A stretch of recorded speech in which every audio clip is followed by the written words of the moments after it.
Hello dear students, आज के इस लेक्चर में हम 9th क्लास का गणित का पहला अध्याय संख्या पद्धति that is called number system की एक्सरसाइज 1.2 के सभी क्वेश्चंस हल करेंगे। तो डियर स्टूडेंट्स, यदि आपको मेरा पढ़ाया हुआ समझ में आए तो इस वीडियो को ज़्यादा से ज़्यादा लाइक कीजिए, शेयर कीजिए, कमेंट कीजिए और सब्सक्राइब कीजिए ताकि आने वाले सभी वीडियोज़ के नोटिफिकेशंस आप तक पहुँचते रहें। तो चलिए स्टार्ट करते हैं। तो सबसे पहले आती हैं नीचे दिए गए कथन सत्य हैं या असत्य हैं, कारण के साथ अपने उत्तर दीजिए। तो क्वेश्चन नंबर 1 है एक्सरसाइज 1.2 का। तो चलिए स्टार्ट करते हैं। प्रत्येक अपरिमेय संख्या एक वास्तविक संख्या होती है। तो हमें यह बताना है कि यह कथन सत्य है या असत्य है। प्रत्येक अपरिमेय संख्या एक वास्तविक संख्या होती है। तो इसके लिए हमें पता होना चाहिए कि वास्तविक संख्याएँ क्या होती हैं और अपरिमेय संख्याएँ क्या होती हैं। तो हम जानते हैं कि जो वास्तविक संख्याएँ होती हैं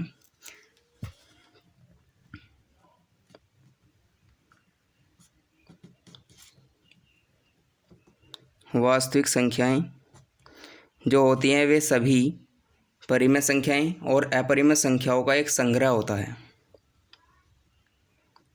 परिमेय संख्याएँ और प्लस अपरिमेय संख्याएँ।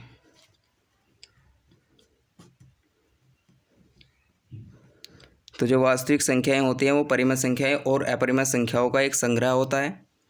तो इसीलिए जैसे कि इस क्वेश्चन में पूछा गया है कि प्रत्येक अपरिमेय संख्या एक वास्तविक संख्या होती है।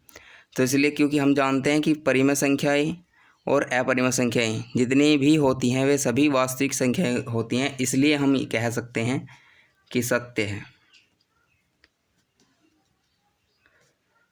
यह कथन सत्य है क्योंकि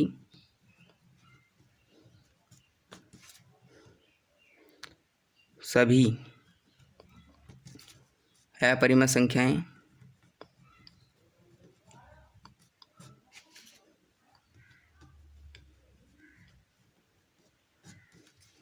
वास्तविक संख्याएँ होती हैं।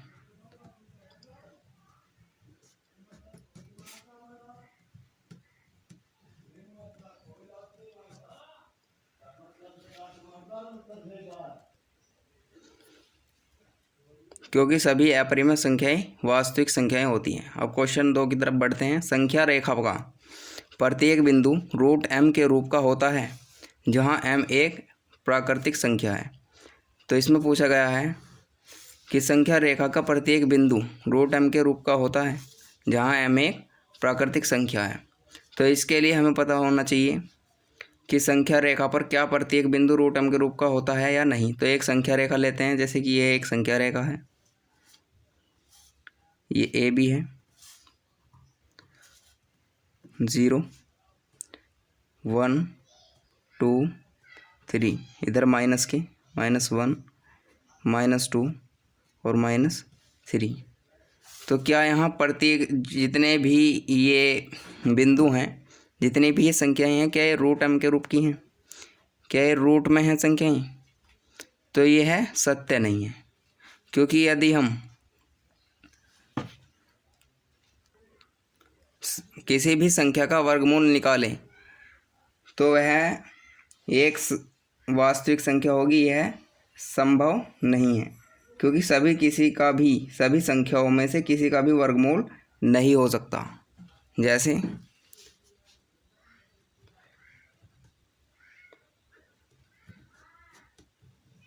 असत्य है क्योंकि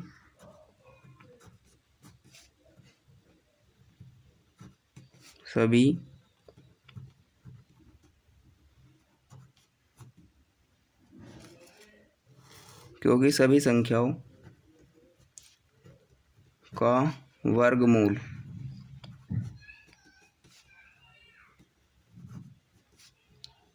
नहीं हो सकता, इसलिए दिया गया कथन असत्य है। अब क्वेश्चन नंबर 3 की तरफ बढ़ते हैं। प्रत्येक वास्तविक संख्या एक अपरिमेय संख्या होती है। तो ये जो क्वेश्चन है, ये पहले वाले क्वेश्चन जो कि हमने ये वाला क्वेश्चन किया था, तो ये इसी का ही एक उल्टा है, क्योंकि प्रत्येक अपरिमेय संख्या एक वास्तविक संख्या होती है। तो प्रत्येक वास्तविक संख्या एक अपरिमेय संख्या होती है। तो इसलिए यह कथन, क्योंकि हमें पता है कि वास्तविक संख्याएं कौन सी होती हैं और अपरिमेय संख्याएं कौन सी होती हैं। वास्तविक संख्याएं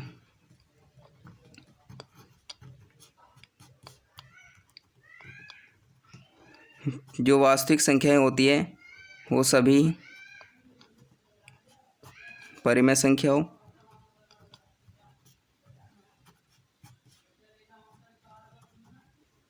और अपरिमेय संख्याओं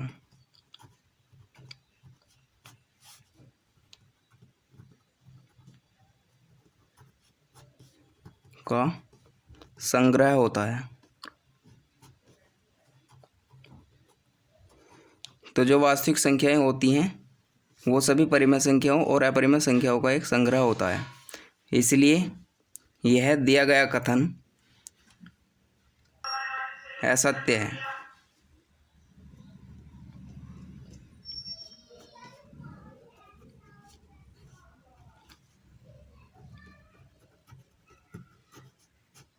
क्योंकि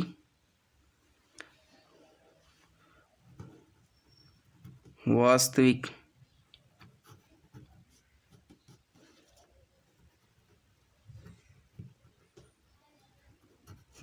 संख्याओं में परिमेय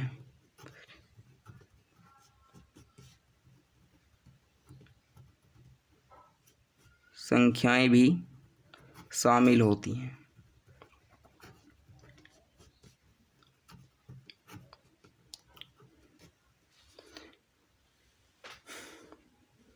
तो इसीलिए दिया गया कथन असत्य है। अब बढ़ते हैं अपने क्वेश्चन नंबर 2 की ओर।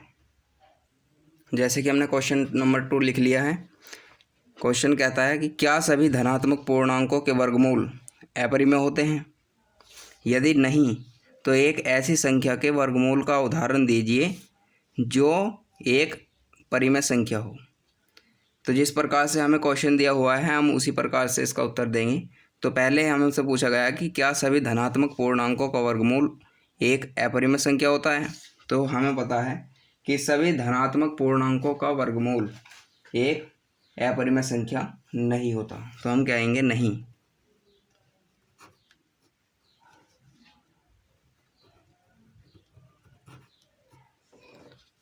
सभी धनात्मक पूर्णांकों के वर्गमूल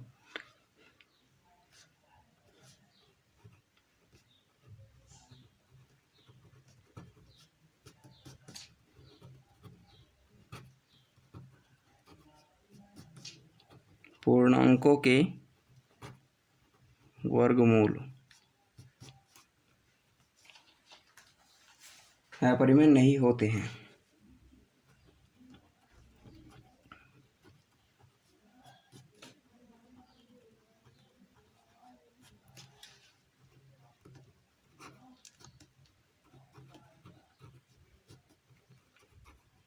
अपरिमेय नहीं होते हैं। क्यों नहीं होते हैं? क्योंकि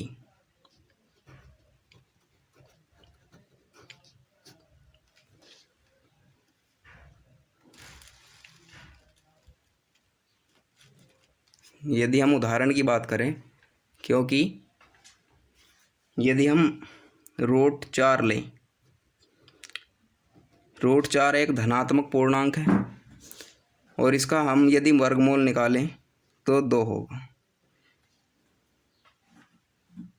क्योंकि 2 एक परिमेय संख्या है। और क्वेश्चन में कहा गया है कि क्या सभी धनात्मक पूर्णांकों का वर्गमूल एक अपरिमेय संख्या होता है? तो नहीं, क्योंकि रूट 4 एक धनात्मक पूर्णांक है, लेकिन यदि हम इसका वर्गमूल निकालें तो 2 होगा। तो एक उदाहरण तो हम ये दे सकते हैं। और दूसरे उदाहरण की यदि हम बात करें तो दूसरा उदाहरण हम 9 दे सकते हैं, क्योंकि 9 एक धनात्मक पूर्णांक है और इसका यदि वर्गमूल की बात करें तो 3 है। तो इसी प्रकार से हम बहुत ऐसे उदाहरण दे सकते हैं जो एक धनात्मक पूर्णांक तो है लेकिन और उसका वर्गमूल करने पर एक अपरिमेय संख्या नहीं है। तो इस प्रकार से क्वेश्चन नंबर 2 हल हुआ। अब बढ़ते हैं अपने क्वेश्चन नंबर 3 की ओर। तो जैसे कि हमने क्वेश्चन लिख लिया है, दर्शाइए या दिखाइए कि संख्या रेखा पर रूट 5 को किस प्रकार से निरूपित किया जा सकता है। चूँकि हम जानते हैं कि रूट 5 एक अपरिमेय संख्या है। चूँकि यदि हम रूट 5 का वर्गमूल निकालें तो एक यह निश्चित संख्या नहीं आएगी, कुछ पॉइंटों में आएगी।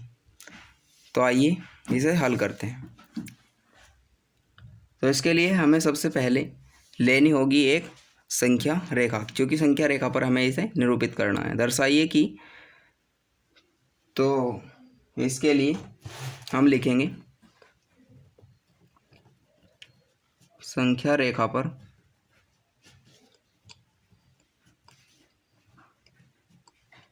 रूट 5 का निरूपण।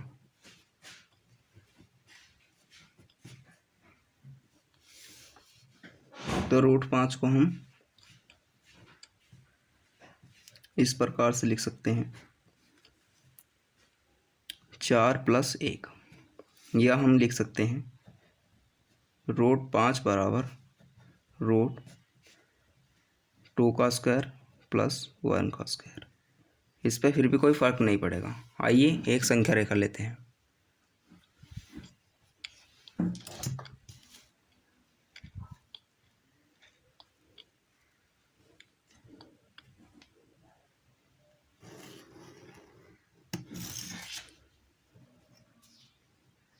इसे ए मान लेंगे और इसे बी मान लेंगे।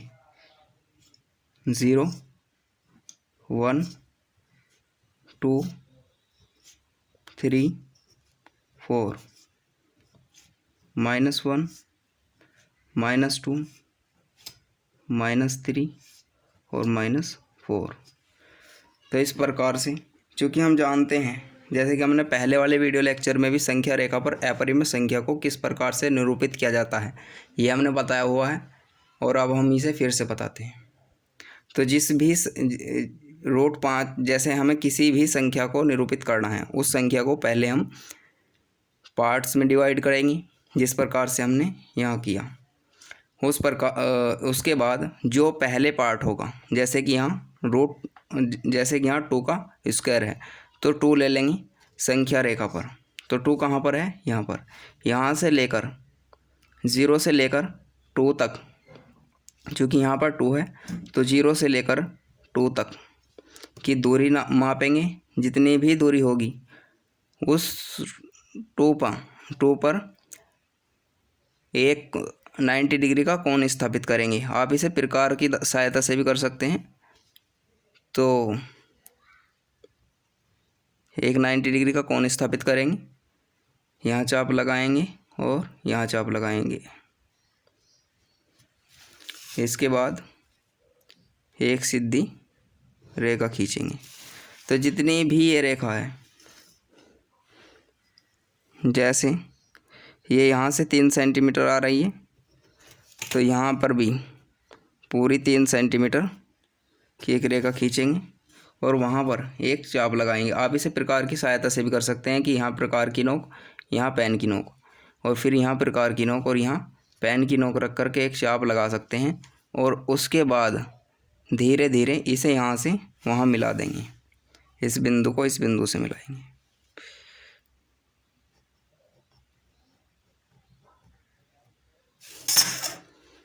तो जैसे कि हमने ये मिला दिया है, इसके बाद ये हमारा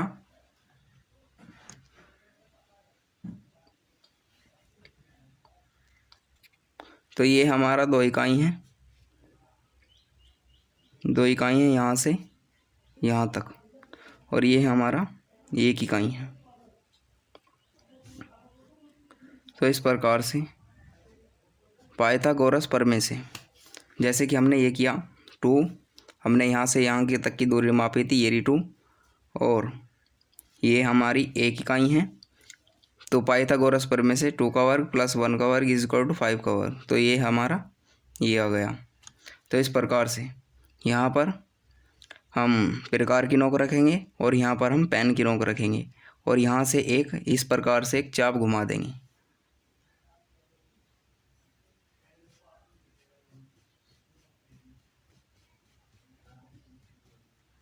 तो जहाँ पर ये चाप जाके काटेगा यहाँ पर, तो ये हमारा रूट 5 होगा।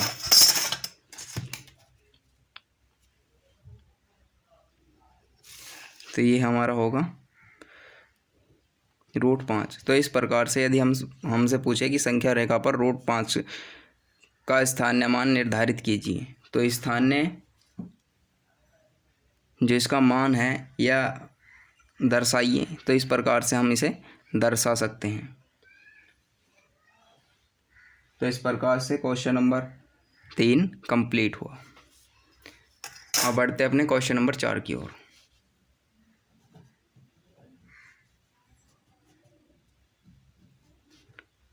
क्वेश्चन नंबर 4 में एक क्रियाकलाप है, आप इसे अच्छे से समझेंगे। तो चलिए इसे लिख लेते हैं।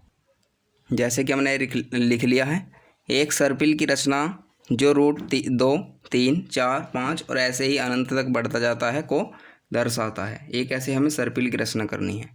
तो आप इस क्रियाकलाप को अपने फ्रेंड्स के साथ भी कर सकते हैं, अपने टीचर्स के साथ भी कर सकते हैं और मेरे साथ भी कर सकते हैं। तो चलिए स्टार्ट करते हैं।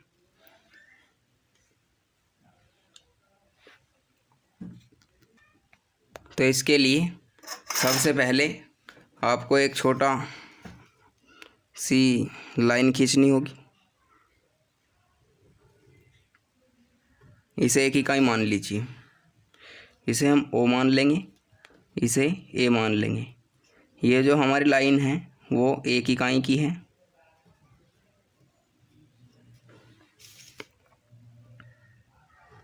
यहाँ से और यहाँ तक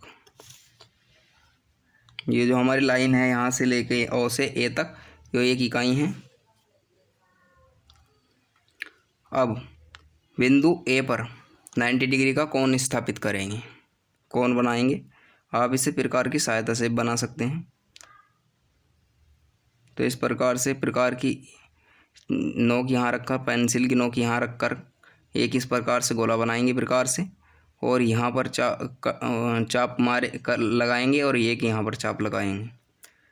इसके बाद यहाँ से इस प्रकार और यहाँ से इस प्रकार से। तो इस प्रकार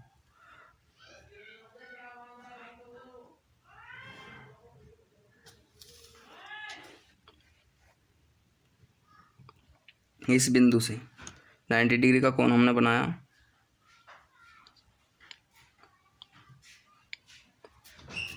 इसके बाद जितनी ये लाइन है उतनी ही इस लाइन को भी नाप कर प्रकार से नाप सकते हैं, फीटी से भी नाप सकते हैं। नाप कर यहाँ पर चाप लगाएंगे। चाप लगाने के बाद इस रेखा को, इस पॉइंट को इस पॉइंट से मिला देंगे।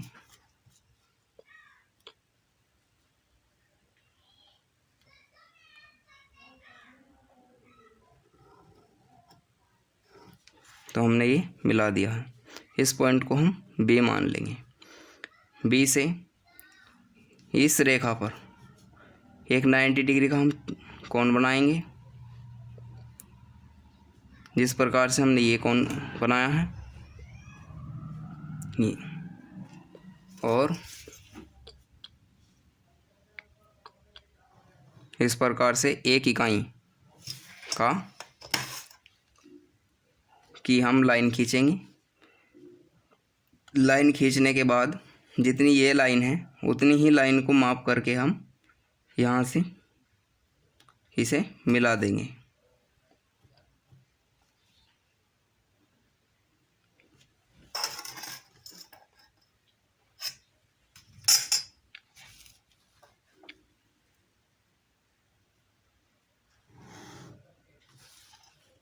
इसे हम बिंदु C मान लेंगे। तो ये जो हमारा सबसे पहले हमारा √2 आया, तो ये जो है ये हमारा √3 है। तो √3 वाले पॉइंट पर जिस प्रकार से हमने यहाँ 90 डिग्री का कोण स्थापित किया, यहाँ 90 डिग्री का कोण स्थापित किया, इसी प्रकार से यहाँ हम एक 90 डिग्री का कोण बनाएंगे।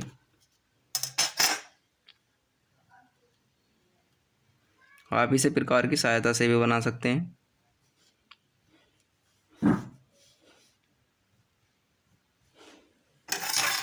और इसे सीधा इस प्रकार से 1 इकाई की लाइन खींच देंगे। लाइन खींचने के बाद इस पॉइंट को यहाँ मिलाएंगे।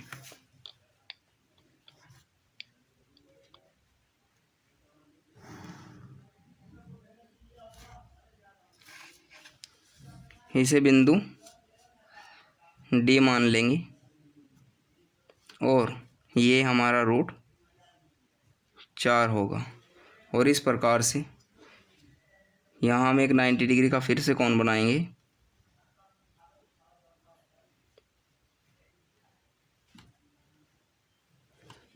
और फिर हम आगे एक इकाई की फिर से लाइन खींच देंगे और फिर से इसे मिला देंगे। और इसी प्रकार से ये क्रियाकलाप आगे बढ़ता चला जाएगा। और जैसे कि हमें इसी ही प्रकार के इसी क्रियाकलाप का इसमें निरूपण करना था कि एक सर्पिल की रचना कीजिए जो रूट 2, रूट 3, रूट 4 और रूट 5 और आगे बढ़ता चला जाए को दर्शाती हो। तो यहाँ देखिए हमने एक ऐसे सर्पिल की ही रचना की है जो कि रूट 2 को दर्शाता है, 3 को दर्शाता है, 4 को दर्शाता है और यदि हम इसे यहाँ पर खींचेंगे तो ये 5 को दर्शाएगा और इसी प्रकार से आगे बढ़ता चला जाएगा। तो डियर स्टूडेंट्स, यदि आपको मेरा पढ़ाया हुआ समझ में आए तो प्लीज़ इस वीडियो को ज़्यादा से ज़्यादा लाइक कीजिए, शेयर कीजिए, कमेंट कीजिए और सब्सक्राइब कीजिए ताकि आने वाले सभी वीडियोज़ के नोटिफिकेशंस आप तक पहुँचते रहें। तो मिलते हैं अपने नेक्स्ट वीडियो लेक्चर में, तब तक के लिए धन्यवाद।